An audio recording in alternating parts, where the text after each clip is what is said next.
Hey folks, welcome back to the shop. Today I'm going to be doing a little bit of casting for some auction pens, some auction blanks I'm going to be making in the upcoming weeks. And I just figured I'd show you all how I get it all set up. Now, these are my molds I get from P-Town Subbies. And they're screwed together. I really like the P-Town Subby molds the best because they're like mortised and they hold together. They hold up a little bit better than some of the others. But as for that, these are pieces of burl. I'm not sure what the wood is. I found it in the woods. I believe it's manzanita. But yeah, it's just little chunks I cleaned up from a burl that was left over after logging. So I just figure I'll put them in here, kind of how I feel like. And yeah, like that. Now I'm going to start this with, let's see, this mold usually takes about 10 ounces to 11 ounces of resin, depending on what all I put in it. So we're going to start, and I use Alumilite Slow Clear.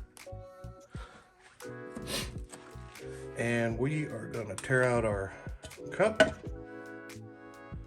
and start with, I'm going to do I'll do 5 ounces each. Don't want to waste anything. So 5 ounces of each resin.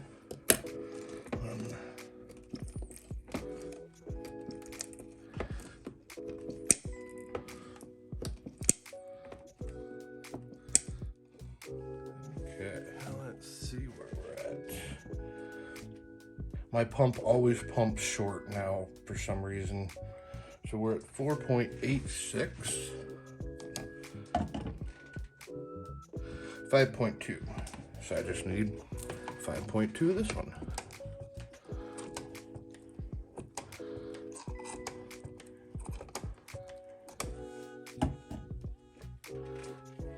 And a little bit over. And that's good. Now the thing I like about Alumilite is it mixes so much easier than epoxies. Epoxies, you gotta mix them for 3 to 5 minutes. Hand cramps up after that long. Alumilite, contrary to popular belief, only needs mixed about that much. I don't know if you can see it, but it's gone clear. There's plenty of bubbles, but that's what the pressure pot's for. So now let's talk about color. I'm thinking of doing an opal to go along with this. And the wood's so dark and has a little bit of a red tint to it. So I'm thinking if I do an opal, just a little touch of color in it, it'll really pop against this wood. So I'm gonna set up my little cups here, and I'm gonna do 5 colors. And I just estimate in each cup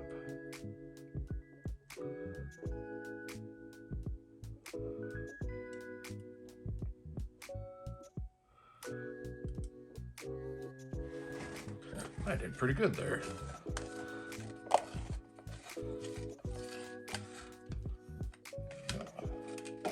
That one's a little high. Yeah. There we go. So we're going to start with Pearl Violet.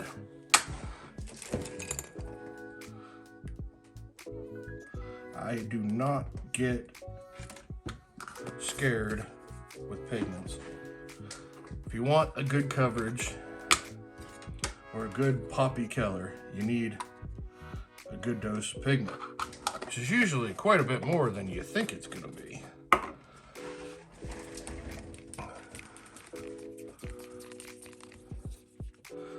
As you can see, I can find the camera, it's just a little hint of purple in there. I want it to have a little bit more pop. So what I do is I take just the slightest little bit of pigment of the color I like that. And that's all I put. Might not even use all of that. Little drop, and completely changes the hue of the resin.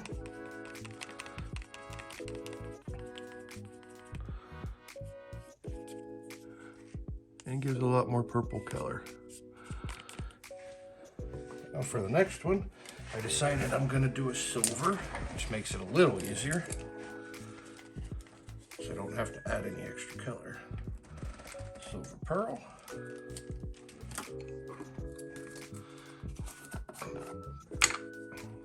A pearl sparkle.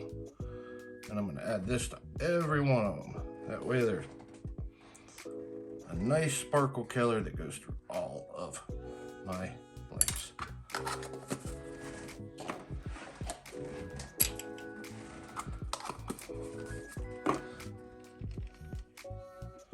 That one up, mix that one up. And yes, I make a huge mess when I do this. I just cleaned my table before I started. And it looks like I'll be cleaning the table again. Okay. Always keep a roll of blue shop towels.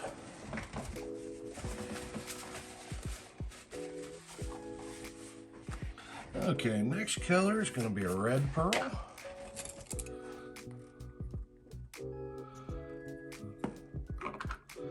And I'm going to put a tiny speck pink in it.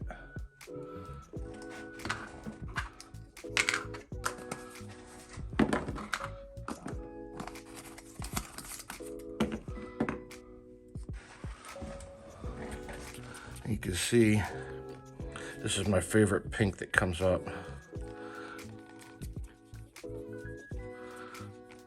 It comes up just like bubble gum.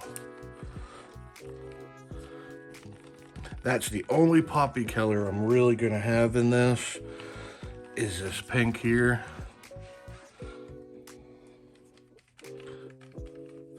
The rest of them I'm gonna leave on the pale side.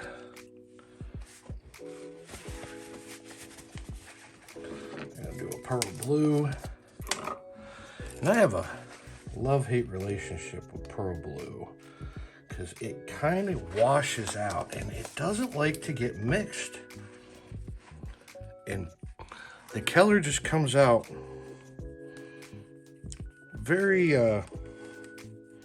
very muted when you mix a pigment into it. So when it's just plain pale with a little bit of shimmer, I think it looks a little bit better. Yeah, I think I'm gonna leave it just like that, kind of like fresh fallen snow.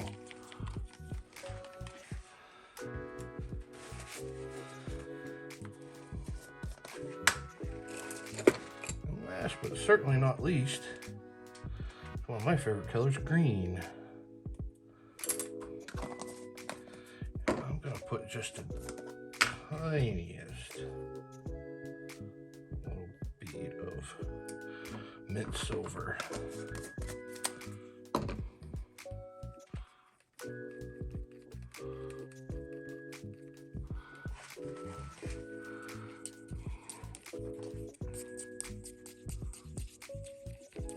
I need to get me one of those clear tanks to mix everything with a little spinny thing, make it look all dramatic, like the paint mixer guys on YouTube do.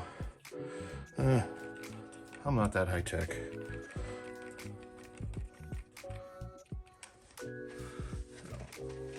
I put a little tiny dot of some ultramarine. Here we go. It says sky blue, but it's really not sky. too much. Like I said, that's literally just what's stuck to the surface.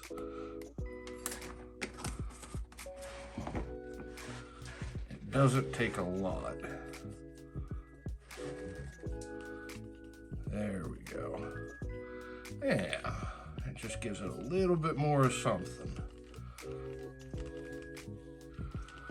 Now what we gotta do is, I gotta make sure all these are stirred up real good. We don't want any clumps of pigment. And they're just starting to warm up. If you're new to casting and you're using Alumilite, usually I like to pour when I can feel it is substantially warm. Not so warm that it's starting to thicken, and you'll learn the temperature. If you need a temperature gun, I usually pour around 105, 110 degrees. But you don't have to. You can pour earlier. It just will give you more blending, depending on what you're going for. I'm going for more of a semi-blended, so I want it to be pretty warm when I actually pour it. So just gonna keep stirring these up, making sure that there's no clumped up pigments. And I'll show you my little trick on pouring. I kind of try to put the colors in the order I want to pour them, and I look and think, oh, you know, I don't want to put these two next to each other because they blend the wrong way, and I'm probably overthinking all this, but it helps.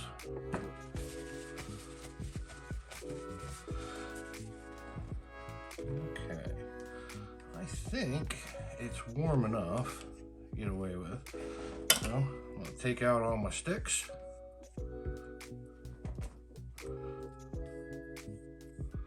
Make sure my arrangement is just the way I want it in my mold.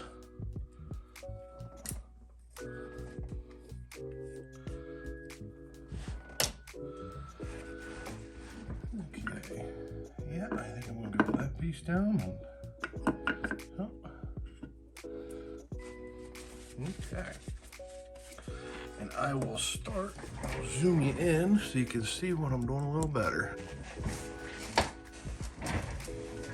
Okay, now just gonna make sure we get this all right in order. So we're gonna go just a swirl, a little bit here and there. I'm wanting this to blend out a little bit because I want it to have kind of a, you can really see the difference in that blue when it pours in, don't you? But I want it to have a lot of variations in the colors I'm pouring. So the earlier you pour, the more blending. And then once you get to the last one, I like to pour up high because it kind of presses into the resin a lot more if you pour a little bit high. Take a stick, make sure nothing is floating. We do not want floating. If you have a floating issue with your wood, either it needs to be stabilized or you need to glue it to the bottom of the mold. I usually don't have a problem with manzanita. This piece seems to want to be moving around on me. I'm just going to hold that there. And then pour the rest of the resin.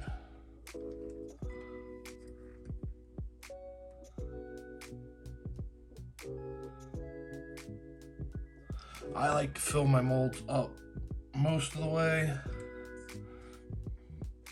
It's a little excessive, but because these are 1 1/8 inch, I believe.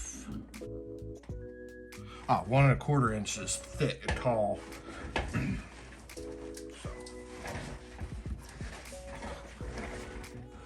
there we go. Move these around a little bit. Do a little bit of blending.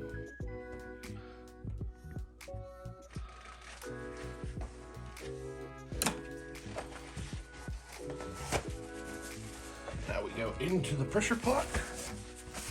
This is my pressure pot. My extra resin cup. And as you can see, I got a little level down there. I just make sure that my bottom's nice and flat so I don't get, sorry for the view of the garbage, so it doesn't spill or go off in any way. So then we put this on like so. These get tightened up.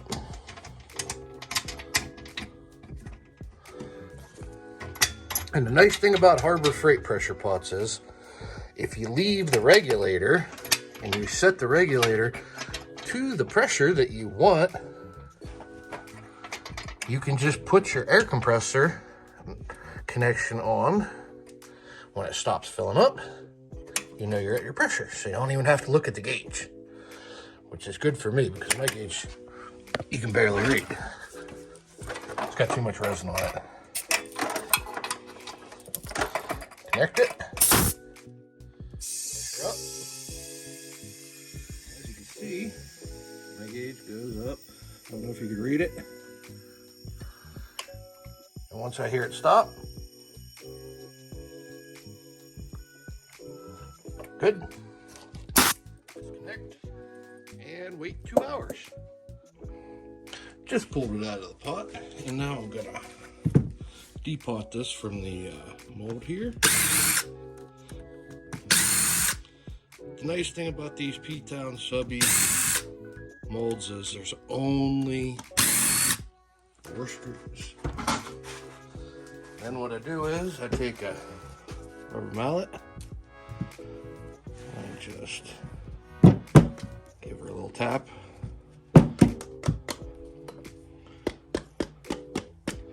And she usually comes off like that. And then, well, this is the fun part. I just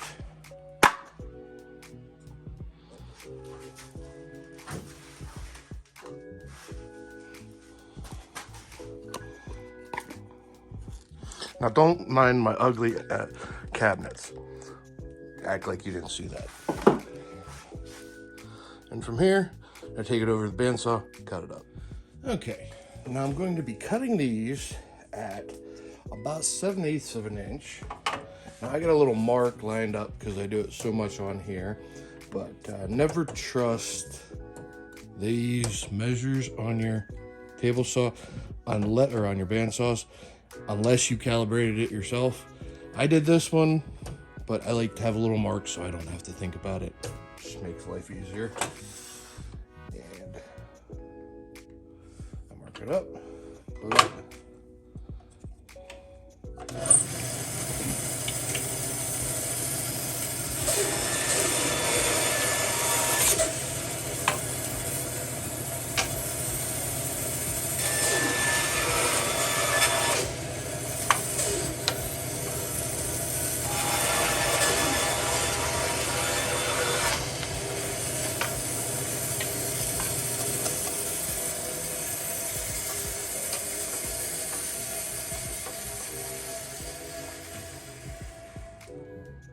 That easy, that quick. Now, I did just put that bandsaw blade on there. They usually do not cut that fast. Now I'm gonna clean these up on my belt sander and I will show you the final product. Okay, here we are. I got them all finished up, all cleaned up, and I think they turned out really good. You can kind of see once I put a little crystal clear on, just so you can see the color of the wood. As you can see, it's dry, and that's what it'll look like when it's finished. I think they're gonna turn out really nice. Got a little bit of a pink opal kind of thing going here is what I was going for. If you like what you see, follow the video. If you like what you've seen, follow me because I'm going to be turning these into a diamond painting and ink pen set probably on my next video. So keep an eye out for that.